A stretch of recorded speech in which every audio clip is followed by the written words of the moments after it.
Howdy neighbors, and welcome back. Welcome to the back of Crimson Grey, Dusk and Dawn. Last time we talked to John a whole bunch, and what did we do? What did we do?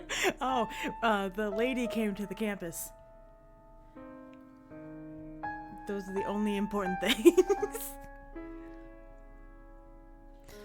Life improved after their conversation. Lizzie overflowed with so much positive energy that she was constantly visiting John for extra kisses and showering affection over him. His reaction was more subtle, but she could feel that it made a difference to him. Though Lizzie wrote in her notebook occasionally, she didn't take it with her anymore and didn't feel too much need for it. In fact, when Aaron invited them to the party with friends, Lizzie felt so free of stress that she didn't mind them going. For now. To her surprise, the energy overflowed so much that she even enjoyed the party a little. She kept an eye on John at all times, noting his position. He was speaking with a mixed group. Casual, but not so casual that she worried about him. Since he was fine, she didn't mind spending some time with the others. Aaron's friends were usually smart and thoughtful, if a little too passionate about irrelevant things for her liking. See, there we go. Normal. At the moment, she was talking to a girl named Rose. She was always hanging out with Aaron, and they acted as if they might be dating, though Lizzie also had a strong intuition that that wasn't the case. It didn't matter to her, so she didn't pursue it. What mattered was that Rose showed no interest in John, and she didn't feel like how judgmental their psychology class was either. No alcohol at all, huh? Not judging, I was just wondering if it was a personal commitment or something. Lizzie was drinking water from a cup. Though she hadn't thought about it, she knew the exact reason. Becoming intoxicated reduced her ability to enjoy John's presence and slightly decreased her combat potential. Thus was to be avoided at all costs. It's just not to my taste. That's cool. Honestly, some drinks taste so bad. You know what, let me just say it. Honestly, some drinks taste so shitty. I wonder if people really like it, or if society just convinces everyone they need to like it because it's refined or whatever. I hadn't thought about that before. Society convinces us all kinds of things. Like, who decided weddings should be these obscenely elaborate performances, and wearing white is just a vestige of an absurd older custom. I was hoping to wear white for our wedding. Normally Lizzie would have allowed the tone of conversation and not offered any contradiction, since that would just lead to annoyances. One reason Rose was acceptable was that she didn't get offended when people disagreed with her, which meant Lizzie didn't have to waste energy on such things. That's 100% fine if that's what you want. I just think some people only stumble into it because that's what society expects. But you're about the last person I'd expect to be that way, Lizzie. Really? Yeah, it's pretty obvious you don't care about what other people think. I admire that. Oh, thank you. Is she about to get a friend? Lizzie gave her a smile that wasn't faked. One of the few real smiles she had given to to anyone other than him. She capitalized it again. And the other days, it would never have happened. Being together with John was so wonderful, she felt like she had to express she had an excess of happiness, even to share it with people who were acceptable company when he wasn't around even. The conversation didn't continue for too long after that, though, because several of Rose's other friends showed up. She didn't try to press Lizzie to join them, and Lizzie was soon alone again. That was fine with her, though she began to ponder if she could collect John and leave. The company didn't seem to have worn him down yet, so perhaps they could stay a little longer. While Lizzie considered that, someone else ambled up beside her. Enjoying yourself, Lizzie? Hi, Anne. Sure, thanks for inviting us. No problem, I'm glad to hear it. You two are hard to read. Really? Well, You seem to understand each other on a deeper level. And that's really nice to see, honestly. I wish I had a relationship that close. Of course, I don't have one at all right now. Oh, I had thought you were nervous. Aaron stopped for a full second, giving her a bizarre expression. He narrowed his eyes as if uncertain if she was being serious. Lizzie, do you really not know I'm gay? And he had been laughing and talking with John earlier, and she remembered that he had slapped John on the back. His hand lingered for too long, and not only was he single, but he had just said the thing about wanting a relationship like theirs.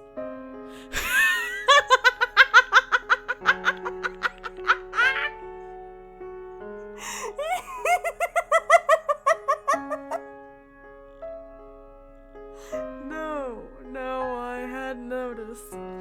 But now that you're in a JoJo pose. If I look in your eyes. Damn, Lizzie. If you were anyone else, I'd almost be offended. Oh, I'm just upset I didn't notice. I hope you find a man you love and you two get married. Okay. Not trying to have a chip on my shoulder. It's just, the Midwest is a pretty conservative place. I mean it, though.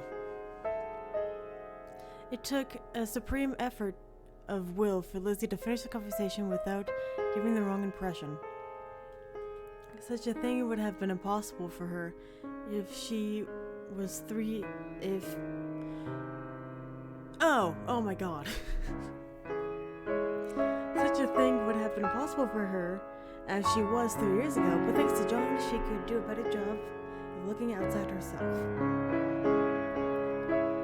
Though it couldn't touch anything within her, she could intellectually understand that what Aaron was saying to her. People disapproving of him was very similar to people who might disapprove of her, so her reaction didn't need to be faked. Though he was sharper than most, she didn't think Aaron sensed any of the turmoil inside of her. When he finally left, though, she was relieved. How had she missed something so important? Maybe Aaron was a good person, but most weren't. Lizzie had thought she could focus on nothing but her relationship with John, and now she realized she had to focus on her focus had given her blind spots. There were other consequences too. Lizzie presumed that John knew and was paying more attention to such things. She had been acting so close to Rose early in the party. Had some part of him seen it and worried that she might be interested in anyone other than him?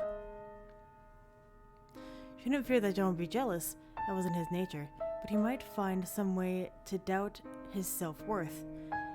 Maybe wondering if he wasn't enough for her or something else equally absurd. At his best, he would understand it was false, but she was depressed. Lizzie realized that instead of taking a drink, she was chewing on the rim of her cup, hard enough that she tasted plastic. Better than a finger, since she was in public, but still a sign that she needed to pull back and reconsider. Slipping out as soon as she could, Lizzie headed back home, trying to integrate the new information. She had thought that the social understanding she had developed over the years growing up would be more than enough for her to navigate any social interaction. But plainly, she was too narrowly focused on herself and John. That was where her attention should be, of course, but her anxiety was creeping upward again and wouldn't stop until she felt confident in her analytical abilities again. That night, Lizzie decided not to write anything in her notebook. Instead, she just nestled up against John and held him, which he gladly reciprocated. It doesn't take her too long to fall asleep after that.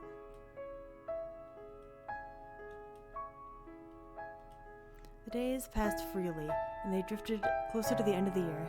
No threat materialized, but not much changed either. Lizzie was happy for each precious day, though, clung closer to John. Things are easier now. She only wrote in her notebook occasionally, and often showed him what she'd written. Classes remained tolerable, and she didn't have any problems with obnoxious classmates or other people. Despite all the attention surrounding the speeches and the potential overhaul of the FDCA, everything just stalled in committees. Aaron and a few others kept campaigning, but interest overall died down. There had been a little tension surrounding Aaron and his group, and John wanted to get more involved. Though Lizzie tried her best to hide her anxieties, he still noticed that she was uncomfortable when they were around others. And so, wonderful person as he is, he was willing to withdraw. So they'd spend most of their time together, which was bliss. It would work that way forever, couldn't it? John was an introvert anyway, and she could provide everything he could possibly need. That would be ideal, but Lizzie wasn't certain. It was unfortunately impossible for them to be together every second of every day. Despite her best efforts, she was not perfect. Maybe it would be better to develop some kind of secondary defenses. But that would mean giving him up to others temporarily, and other unacceptable risks. Lizzie pondered everything as she was chopping up the vegetables for the day's meal, enjoying the knife work well as she thought. John was casually reading on the couch and smiling when he felt her gaze. Oh, this was bliss. Ew. Unfortunately, a moment later, someone pounded on the door. I'm not answering the door. John can. Yo, I won't interrupt you, lovebirds, but you want to turn on the news. If he said that, it must be something specific, or significant. Lizzie wasn't sure exactly what they had said, but John had spoken to Aaron about needing some private space, covering for her, of course, which was wonderful. Though Lizzie had felt slightly uncomfortable with the whole thing, John had managed to set everything up smoothly. Aaron was already moving on, leaving them to glance at one another. After a pause, John got up and flipped through the channels until he got to the one they wanted. Worst rampages in American history. They had just received a report that one of the students in critical care had unfortunately passed away, bringing the total of 11 dead and 2 wounded. Lizzie moved to the couch beside John in a flash, his face on the television, even though she wasn't completely certain why. The news was full of reports of murders, of course, but the ratio immediately caught our attention. John glanced over to it with a thoughtful look. Why would Aaron call us about this one in particular? Facts of the incidents were still coming in.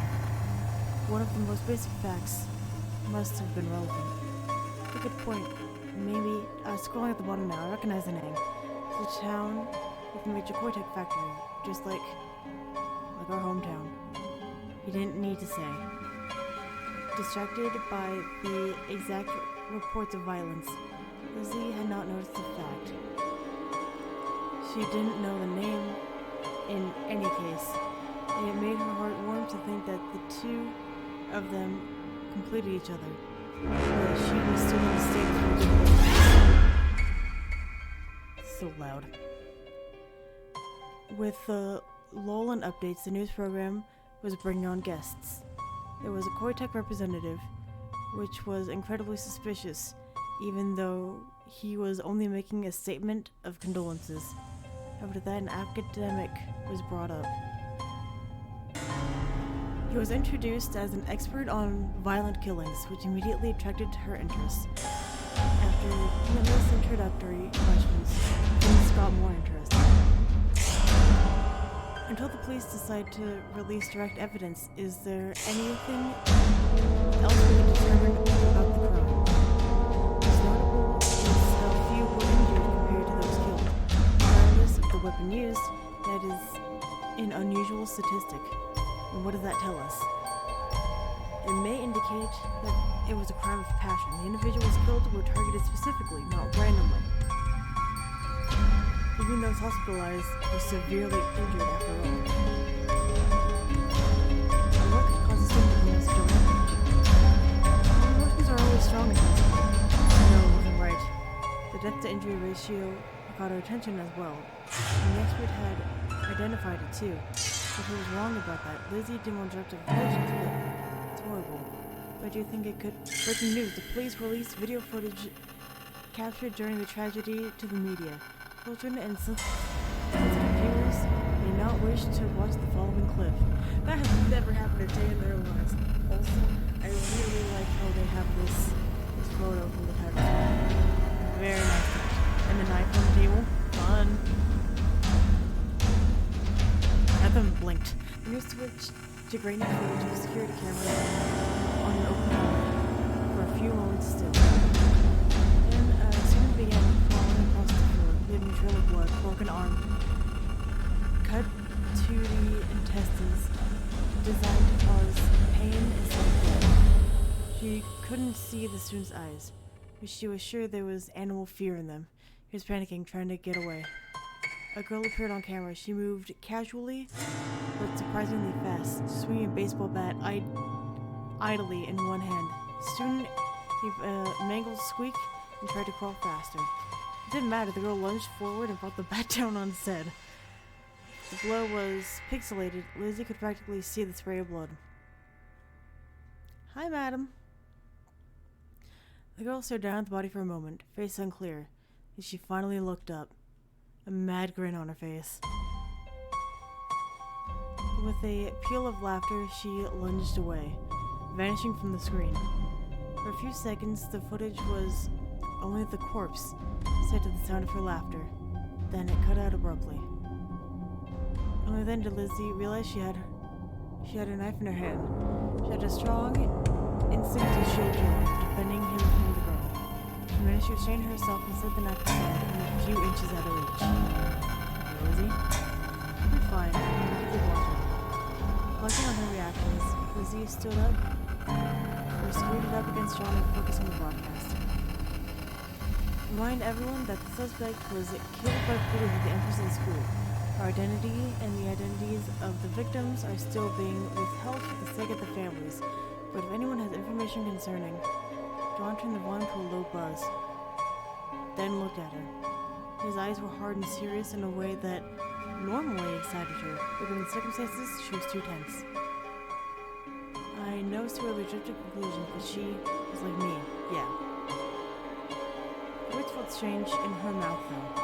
A random girl couldn't possibly be like her. Not any more than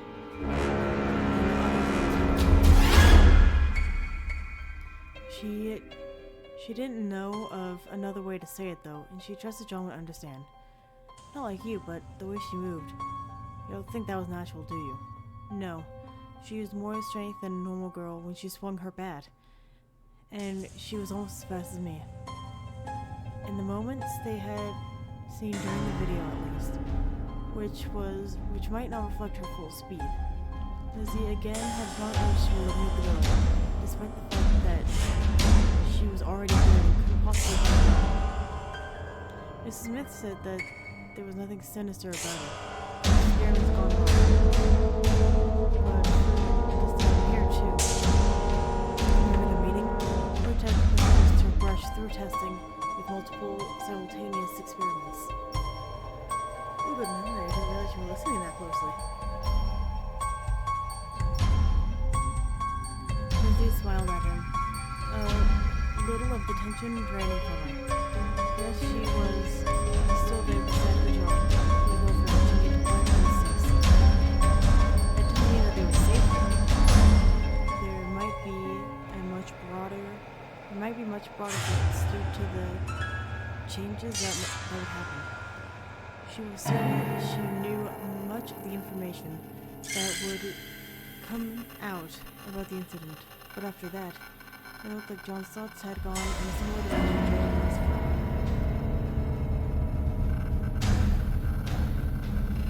Do you think this is the end of the project? Will this be what they need to bring reform? I don't think this will change anything.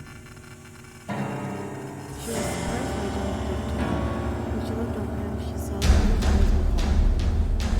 Sometimes he became too depressed and saw the world as darker than it really was. At other times his vision seemed clearer than many others. We know what really happened, but will the public make that connection? It seems like Cortec is already on top of things. They might even use this as an argument for why their drugs are needed more to stop murders like this. Oh, you might be right, but I saw the image where she looked at the camera. That's going to be all over the news, I guarantee you. It's become the new face of social problem people want to blame on younger generations. Maybe things will be will take a more positive turn from there, but I doubt it. Oh, John, I hope it doesn't come to that, but I'm inclined to believe you. They leaned against each other for a while, John touching his face to her hair and breathing in slowly. They sat there together for a while, watching as the news continued.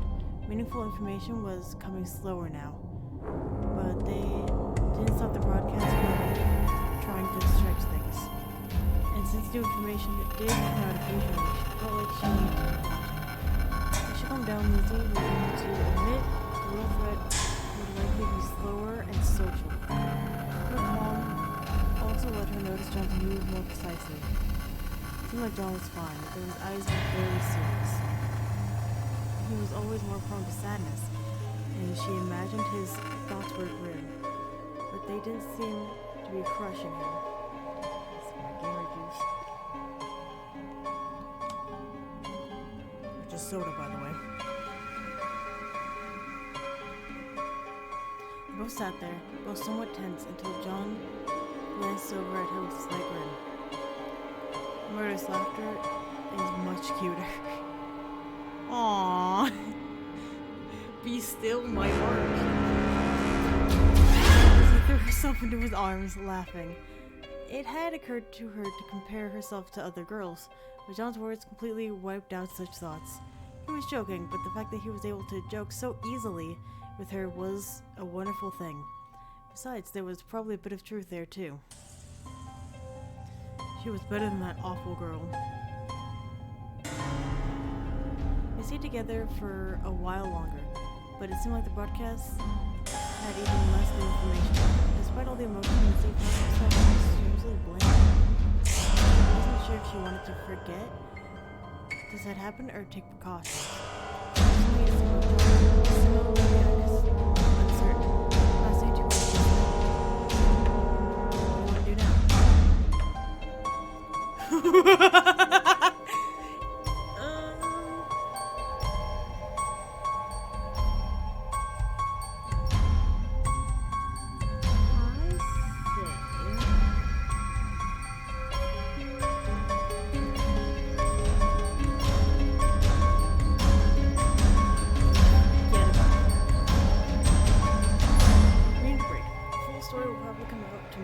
So there's no sense of wearing ourselves out over it now. You're all right, Lizzie. I was getting tired of the news graphic anyway. He turned off the television and returned to her, and she happily slid into his lap to lay against his chest. They spent the rest of the night just quietly talking, staying close where they were. John hadn't been too upset with the incident, but she was happy to take him on a serious subject. Part of her desperately wanted more information to remind herself that what she had said was true. They said it wasn't about that. She would learn more about it. As she fell asleep, Lizzie what this would mean for her. All she was sure about was that she wanted to face it at his side. Several days later, more information had come out and everything was far less clear. The facts of the whatever that is incident were overwhelmed by rumors, theories, and other chaos that muddled any potential message. Lizzie was absolutely certain in her interpretation, but obviously she was keeping that to herself. The girl's name was common knowledge now, and her face was represented by both a very normal-looking yearbook photo and her grin from the video. The exact order of events when she killed the 12 of her classmates is still argued over, adding to the conspiracy theories. It was unclear why she had done it, and none of the evidence offered struck Lizzie as correct. She was actually a little curious what the girl's reasoning had been, but ultimately it didn't matter. In the moment Lizzie was writing some of her thoughts in her notebook, the incident had set her imagination on fire. And she has a notebook more lately. But she let John see much of what she did, and they were able to talk about it, which amplified the soothing effect. Now, though, she was finished and feeling restless. Lizzie glanced at the clock and got up to pace a little. John was certainly at the computer lab, another part-time job he had taken to try to reduce their debt. This one is also usually easy, he said, but tonight, allegedly, he was going to be playing games with some other people, including Aaron, which made her a little uncomfortable. She knew it was irrational, but she hadn't pushed too hard. But John knew that she didn't like it. He'd promised that soon he'd start withdrawing a little more to spend time with her, but hadn't specified exactly when. Lily decided to go and visit him, not just check up on him, but because she might as well see what everyone was interested in. Games didn't particularly interest her, and John hadn't played many because they were expensive, but there was a group on campus setting up something called a LAN party.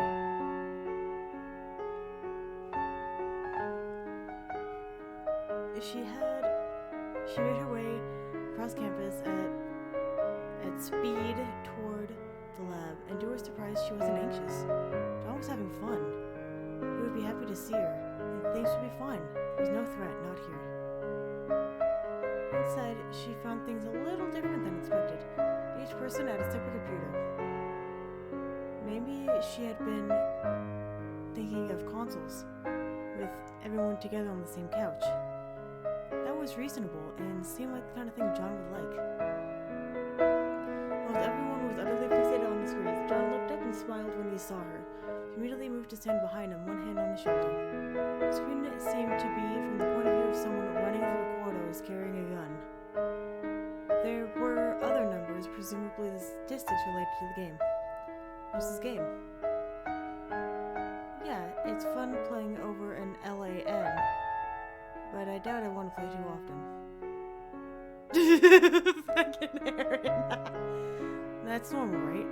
I mean, there are lots more important causes in the world. We don't need to... But you can't be focused all the time. We'll just end up useless, you know? Lizzie could be focused all the time, or at least she should be, but she nodded. It was true for John, at least, and one of the things she needed to protect him. Sorry if I'm distracted. After the match, he cut off as someone else appeared around the corner of the screen, probably moving his mouse and hitting keys much faster. Lizzie found herself briefly concerned for his avatar. Fortunately, it was the other character who collapsed. A little human image spurting blood. That's not very realistic. It prompted a strange eyebrow from Aaron. Well, it is a game. And the winner is the person who kills the most people? More or less. The timer is... Whoa! Once again, the game sucked up his attention, so Lizzie stopped distracting him and stayed behind to watch. This is a fun image. I like this image. This is nice. The other one I got, I did not enjoy. I did not like that one. If she could play the game, would John like it? Lizzie watched his hands and the gameplay. Reaction time seemed to play a part, and she was good at that, but the actions necessary to move and fire seemed very artificial. She wasn't sure if she'd be able to adjust to them. Of course, she wouldn't want to play against John. Even if his character was just a little soldier that didn't look like him. She also wasn't sure she wanted to play with this group. Fair enough. A few were staring at her with a look that made her set her teeth on edge. Only John got to look at her that way. Ew. Oh no! Things went well until John's avatar came under heavy fire. Both of the screen pulled black, and she saw the little figure collapse in a shower of blood. John had been killed? He wants to mutter to himself. Raw hatred surged through Lizzie as she realized that one of the people in the room had killed him.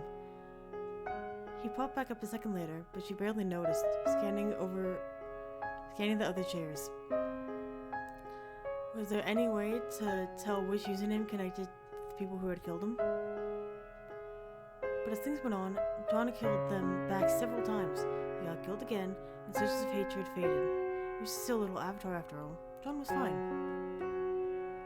If she could kill people in real life and do no harm, would she? The idea kinda excited her, but she decided not to explore it for now.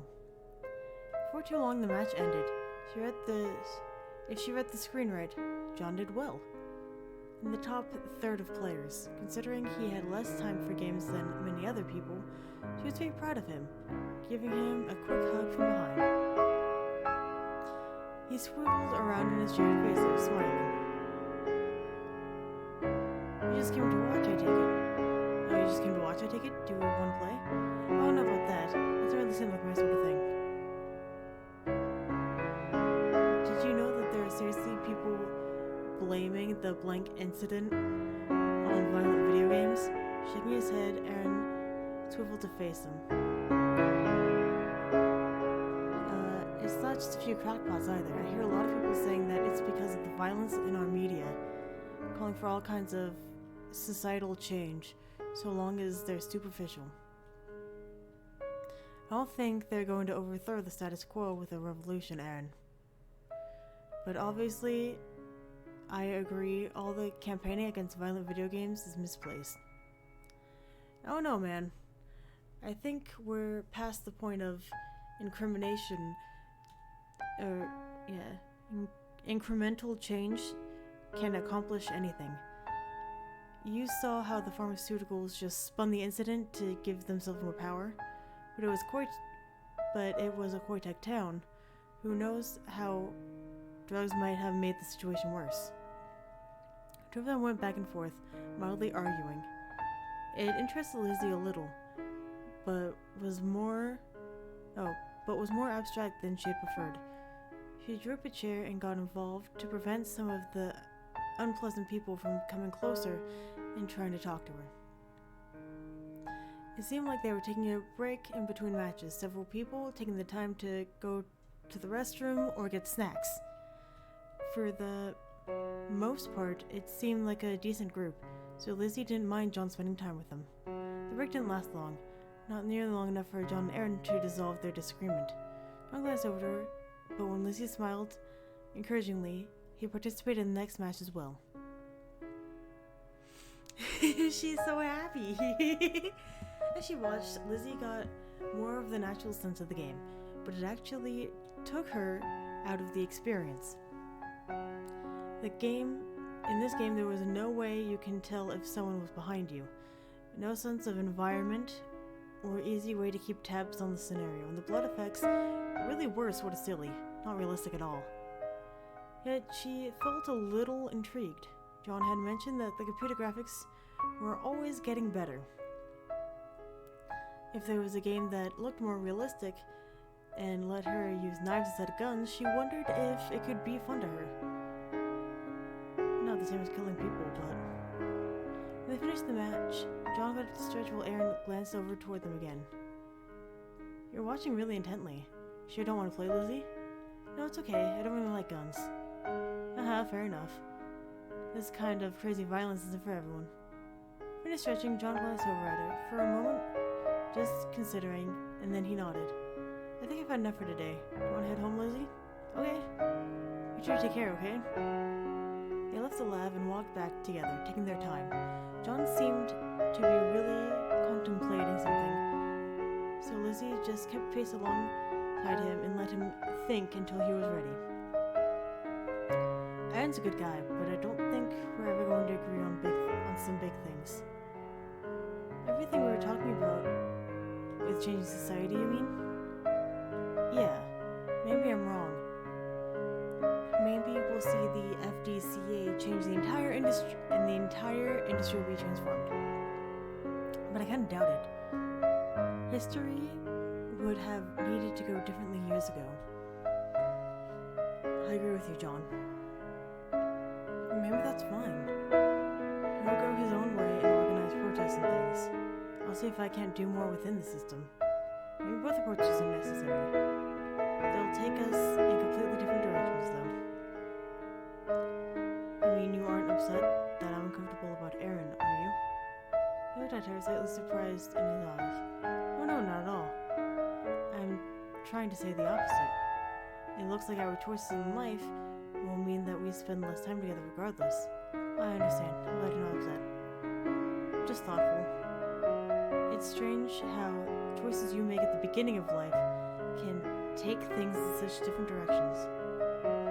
It's like, is there another version of me that follows Francisca's path and joins the FDCA? Another one where you join the protests? One where I forget all about it and just take some other job? Interesting. Those games have not been made. And it was interesting. But Lucy didn't like the idea. She liked this job. And the one with her. She liked herself and the singular relationship they had. John noticed her slight frown before she could think to hide it. But Lizzie decided it was fine. You seemed troubled. I don't like thinking about other versions of myself. Lizzie who never met you, or who somehow didn't love you, or I don't want to think about those. No, you don't have to focus on the depressing possibilities. What about a version of you where we escaped Kotek entirely and we just lived happily ever after? The idea did bring a bit of warmth to her heart, even if it was a fantasy. A moment later, Lizzie realized the true potential of the concept. She could always stay with her John and make the best decisions, but she could imagine all the paths not taken and enjoy them too, just adding more facets to the relationship. I like that, John, I really do.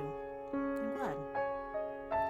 And I just wanted to say that, oh my god, I just wanted to say that even considering every possible future reality, I want to be with you in all of them. Aww.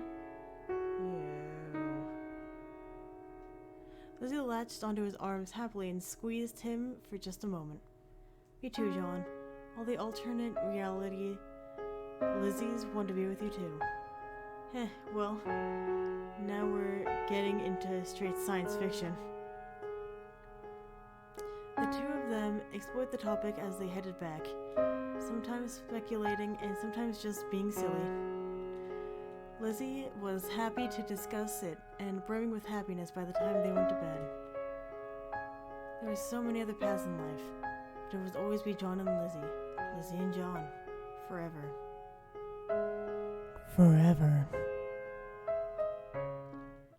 Lizzie had been having a good day until she went out to get the mail.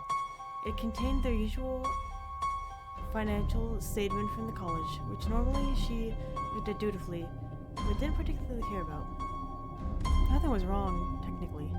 The account was in good order and all their payments were as expected. What bothered her was that their debt had only changed by the usual amount. John had been working so much, it couldn't have gone down. To be sure she wasn't making a mistake, Lizzie went over the previous statement and watched all the others since John was always so organized. Yes, everything was as she remembered. Lizzie began looking around the house, checking alternate possibilities. The cash they kept at home was about the usual. There hadn't been any expenses she had neglected to consider, and no mid-semester textbooks. So where had the money gone? Her first thought was weird that they had been robbed somehow. The second was the university was cheating them. She disbanded both of those quickly, and as they would have had other that John was intentionally hiding something from her. Slowly sinking onto the couch, Lizzie chewed on her finger and rolled her knife in her other hand in an exercise that was usually soothing, but not this time. There was a possibility that he had wanted to buy something for himself. He hadn't had his own computer for the game. Maybe that was it. If that was true, why wouldn't he have mentioned it to her before? Did he think that she would ever deny him anything?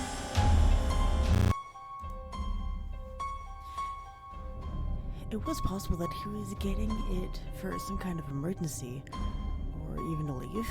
No, surely not. She couldn't live without him, and her John would never do such a thing. Her John.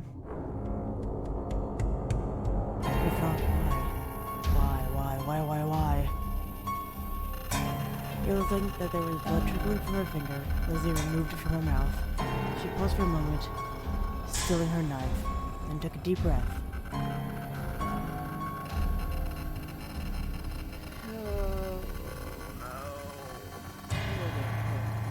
So we can let John go, confront John about it, ask John about it, or investigate.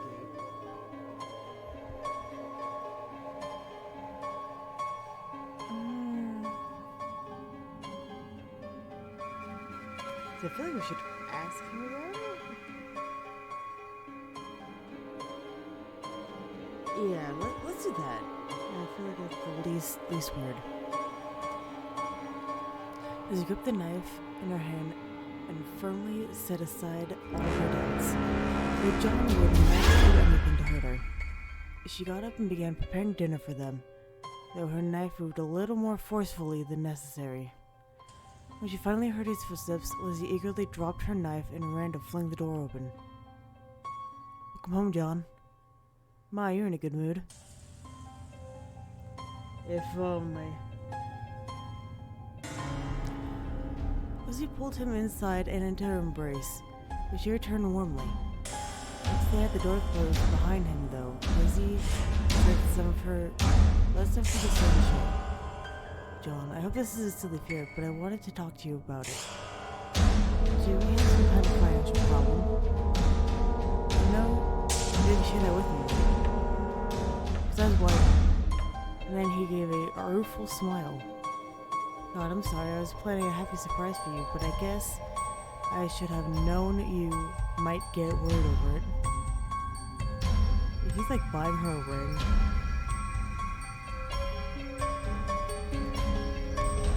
Surprise! The money from all the extra shifts is for a surprise. I'm saving funds for our wedding. I knew it! Her heart soared. She had been right to trust him. Absolutely right. Though he didn't understand why. Oh, though she didn't understand why he had to keep it a secret. Oh, she didn't put the capital for the he. She was certain that he, again not capitalized, would explain, and of course her John would have a good explanation. Oh, John, that's wonderful. John moved further in and sat down, drawing her with him onto the couch. After all the unnecessary tension dragging her down, now she was elated. She gave John a huge smile. The way his eyes lingered on her suggested the tension was visible on her face. I've been planning this for quite a while. After high school, you were nervous that a wedding would go wrong somehow, so I didn't try then. As time went on, you seemed less worried about it, but by then we already had our college debt. I started thinking about how I'd talked about money a lot, and wondered if you wanted to get married, but felt like you couldn't ask because of money. So I decided to save a decent amount, and then I could ask you and show that the money would be no concern. I would have to be concerned about it, John. Not at all. I'm just so happy. Let me know if you have concerns, Lizzie. I'm grateful you help support me, but I want to support you too. A part of me wants to get married right away, but we shouldn't rush. We should make sure everything is perfect. Yeah, that will be something we can talk about. Actually, let me get the money, just as I'm keeping it in a packet now. Wait, let me hold you longer first. Lucy threw herself at him cheerfully, and he was glad to hold her. She nestled against his chest, imagining their wedding. Soon Lizzie realized that her imagination was only the beginning. The two of them could discuss all their wedding plans now. She pulled back and beamed at him again. So many decisions to make. Where do we start? Start with your funds. That's the first one. Well, do you still want me to go down? Oh, to get down when you to propose? It feels kind of weird given everything. But I wasn't sure if you'd appreciate the gesture. 3 years ago, I think I would have said yes, but now I don't think it really matters.